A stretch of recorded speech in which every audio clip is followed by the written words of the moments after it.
eh, kuliah tentang nervus cranialis ya. Yang dinamakan nervus cranialis yaitu saraf tepi ya, termasuk saraf tepi yang keluar dari nervus sentral ya.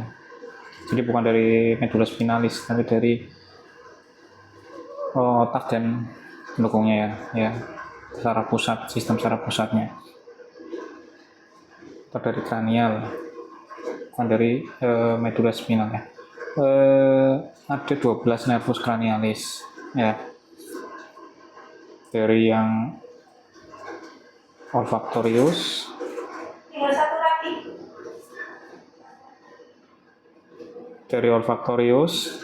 kemudian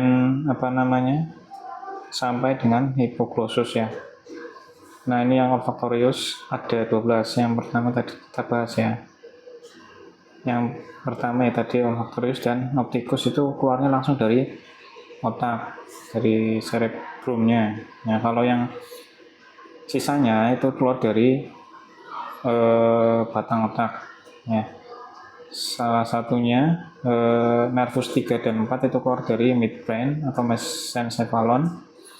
Kemudian kalau yang nervus 5, 6, 7, 8 itu dari pons keluarnya. Kemudian nervus 9 sampai 12 itu keluar dari medula oblongata. Nah, untuk modalitasnya nanti kita bahas berikutnya. Kemudian untuk keluarnya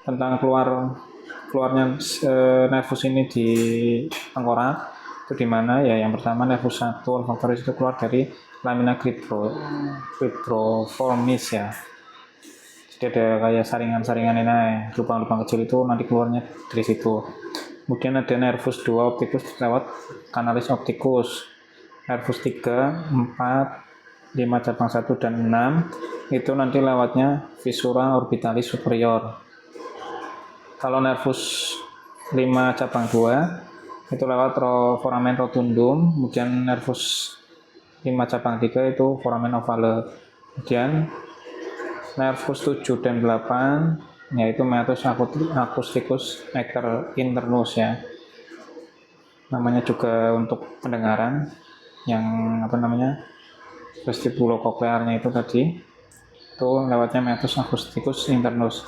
Kemudian untuk nervus 9, 10, 11 itu lewat foramen jugulare ya. Kemudian nervus terakhir nervus 12 itu lewat canalis hipoglossus ya. Nah ini kalau ada fraktur kita bisa mengidentifikasi dari defisit neurologisnya, defisit nervus cranialisnya ya. Nah itu kunci lokasi secara klinisnya itu di situ. Kemudian kita lanjut untuk fungsi-fungsinya masing-masing ya, fungsi dari nervus tadi ya. Yang pertama nervus 1, 2 itu sensorik murni ya. Itu nervus olfaktorius dari mukosa olfaktori, dinding-dinding di mana hidung, nanti ke lamina cribriformis kayak tadi ya, terus ke bulbus olfaktorius, kemudian disalurkan ke cortex cerebri. Nah, anosmia ini hilangnya ciuman sering akibat trauma kepala dan fraktur ethmoid ya. Jadi di sininya di lamina cribrosanya atau di bagian keluarnya sarafnya itu ada masalah biasanya. Kemudian yang nervus 2 nervus opticus, nah sensori murni untuk penglihatan ya, itu dari retina terus ke canalis opticus tadi, kemudian lewat chiasma opticum persilangannya, kemudian ke nucleus geniculatus lateralis thalamus, kemudian ke cortex visual area 17. Nah ini sering kita bahas ya sebenarnya, anopia ini kebutahan. Nanti cara-caranya yang terluka, yang di lesi lukanya di otolesinya di mana, itu bisa kita lihat, bisa kita identifikasi sebenarnya kalau dari jenis-jenis anopianya. Kemudian untuk nervus 8 nervus vestibulocochlear ini juga masih sensorik murni ya. Jadi ada dua cabang vestibular dan cabang cochlear. Vestibular itu untuk equilibrium atau keseimbangan ya, vestibulok. Kalau cochlear untuk pendengarannya. Nah, vestibular tadi dari kanalis hemisircularis atau sacculus, utriculus, kemudian ke ganglion vestibularis, terus ke pons, terus ke cerebellum untuk mengatur keseimbangan dan equilibrium. Nah, ini biasanya vertigo. Vertigo itu terjadi antara di perifer, vertigo perifer atau vertigo sentral. Nah, perifer biasanya ada di masalah di sininya. Kalau vertigo sentral ya di otaknya ya, di cerebellumnya. Nah, vertigo sensasi yang di sini ataksia, nystagmus ya. Kemudian cabang cochlear tadi sama organon corti, spiral, sebutnya ya, spiral.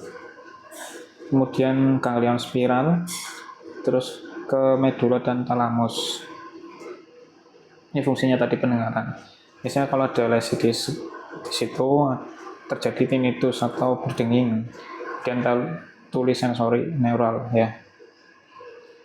Kemudian nervus 3 itu nervus oculomotor, pergerakan bola mata.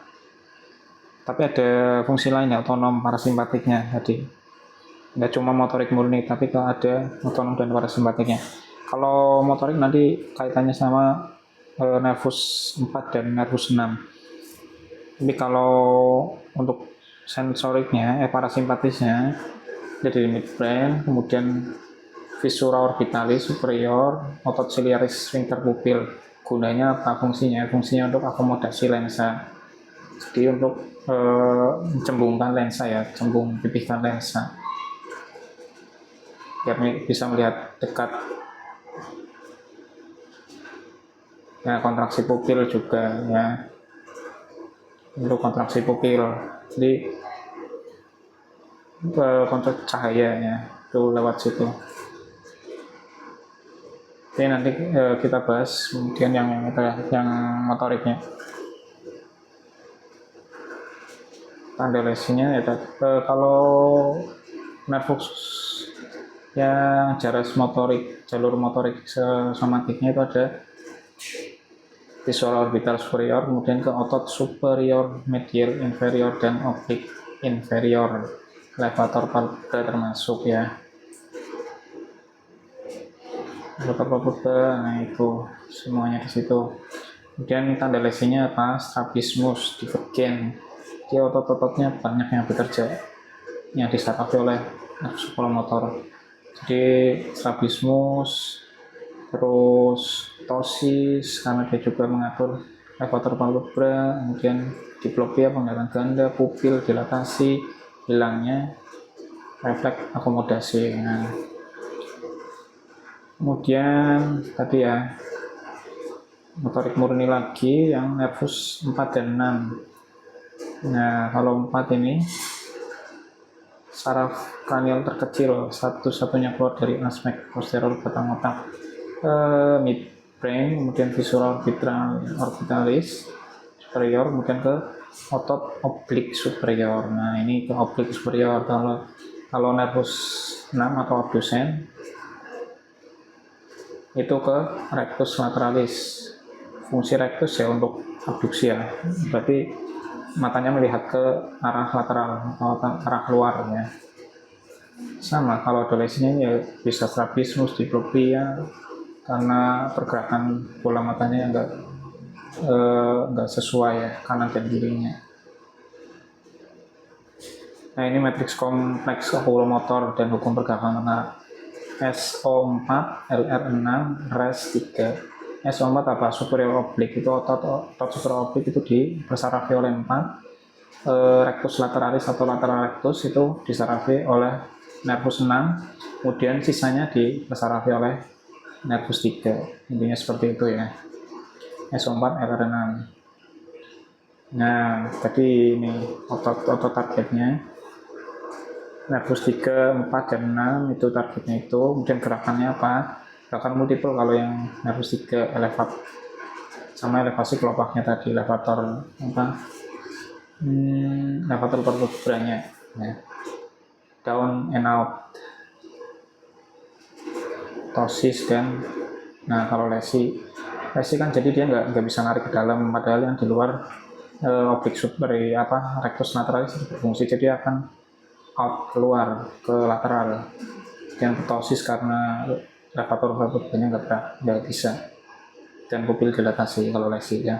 Dan 4 tadi ya, oblik superior dia akan mata deviasi ke atas sedikit ke dalam, jadi dia terusnya kan oblik superior ya, ke atas, dia ngangkat ke atas keluar obliknya, itu dia nggak bisa.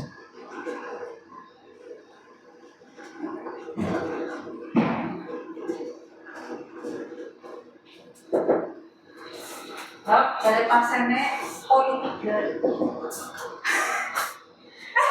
Ada kan di tulis sih poli 1, poli 2, lansia asal jeplak dong. Ada tulisan tulisan. Iya.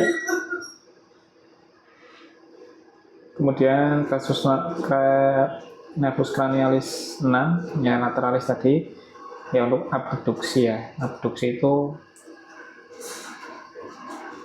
keluar ya, ke lateral, melihat ke lateral, gerakan ke bola mata ke lateral ya. Kalau enggak itu lesi ya biasanya ke dalam, isotropi ya, dua-duanya ke dalam, juling biasanya. Kemudian nervus trigeminal, ini campuran ya, fungsi motorik dan fungsi sensorik ya. Ada 3 cabang nervus trigeminal, cabang 1, 2, dan 3, dari ke ophthalmicus terus ke maxilar, kemudian mandibular. Kalau yang fungsi sensoriknya keluar dari aspek ventrolateral pons, cabang 3 ya terutama. Terus impuls fungsinya ya, impuls laba, nyeri suhu, propriosepsi dari wajah dan rongga mulut ya. Kemudian fungsi motoriknya melintasi pathway-nya melintasi ganglion, hanya bergabung dengan cabang mandibula ya. Kemudian untuk fungsinya tadi aminorasi otot-otot pengunyah mastikasi, itu nervus mandibula tadi yang nervus trigeminal cabang 3 ya. Ini biasanya paling neural trigeminal tic delarux, ini nyeri pada wajah, menusuk pada distribusi satu lebih dari cabang saraf ini.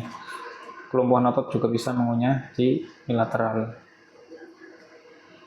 Matrix distribusi trigeminal tadi ya, yang cabang 1 di bagian atas untuk sensorinya, tapi kalau cabang 1 dan 2 bagian maksilar, cabang 2 maksilar, kemudian cabang 3-nya ada motoriknya, pergerakan mastikasi otot-otot mastikasi atau pengunyah ya.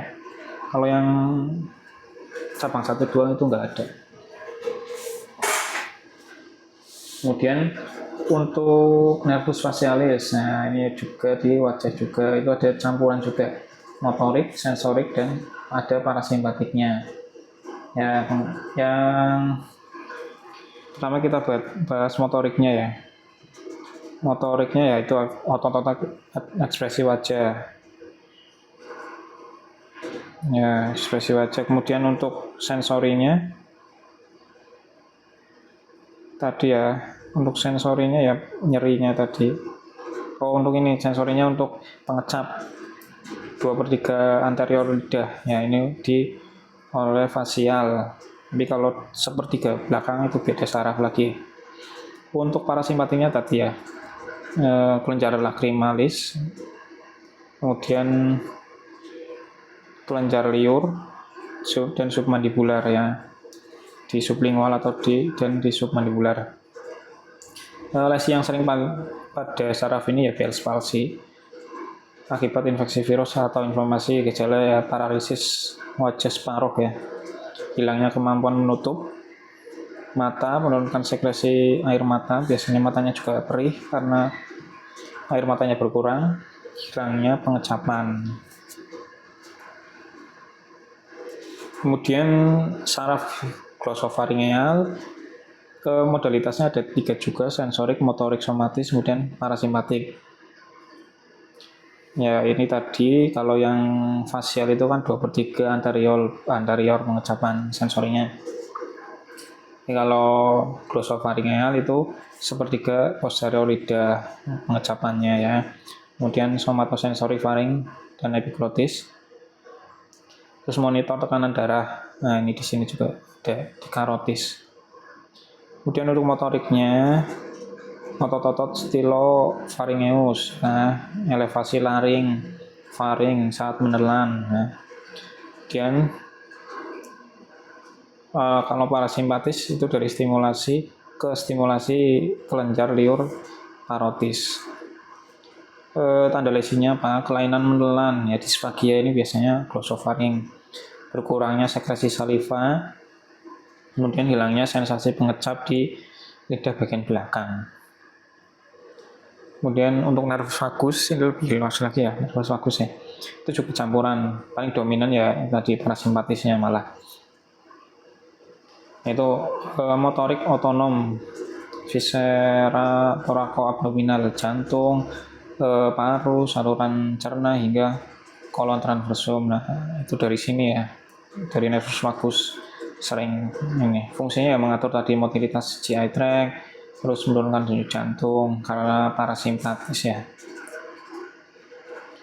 Terus motorik somatik apa? Fungsinya apa atau tugasnya apa? Otot faring ya dan laring, menelan dan vokalisasi. Nah, bersuara ini nervus vagus. Biasanya kalau nervus vagusnya kepotong ya itu suaranya hilang. Kemudian sensori sensasi visceral ya. Chemoresptor, baroreseptor, pengecapan epiglotisnya. Ya ini tadi tanda lesinya paralisis pita suara serak, terus disfagia berat, gangguan motilitas usus, takikardi itu bisa karena adanya masalah di nervus vagus.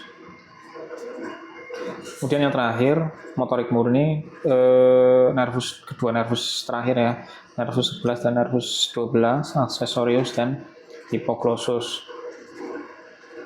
Nah ini jaraknya tadi ya lewat naik ke foramen magnum, via foramen jugularis. Tugasnya itu ya mengatur mensarafi otot-otot sternocleidomastoid dan trapezius ya. Ini kalau ada lesi biasanya ada kelemahan memutar kepala ke sisi kontralateral atau mengangkat bahu.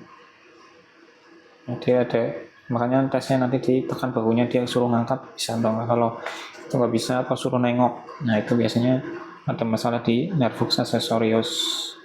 Kalau hipoglossus itu dari medula, terus kemudian kanalis hipoglossus, kemudian ke targetnya di mana otot intrinsik dan ekstrinsik lidah.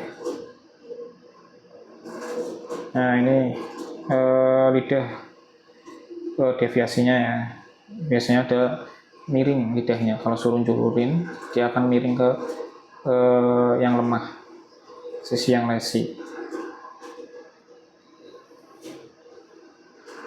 Kemudian atrofi lidah ipsilaterana, atrofi juga bisa. Sintesis fisiologi, aliran parasimpatis tadi. Ada beberapa saraf yang bertugas untuk parasimpatik ya. Jadi kan ada yang otonom, motorik, somatik, kemudian ada yang parasimpatik atau otonom ya. Otonomnya yang parasimpatik bukan yang simpatis ya. Kemudian ini tadi fisiologi 2 harus ada pengecapan sensorik oral yang tadi tentang pengecapan ya. 2/3 oleh nervus 7, kemudian 1/3 posterior oleh nervus 9, epiglotis dan faring, pengecapan di nervus 10.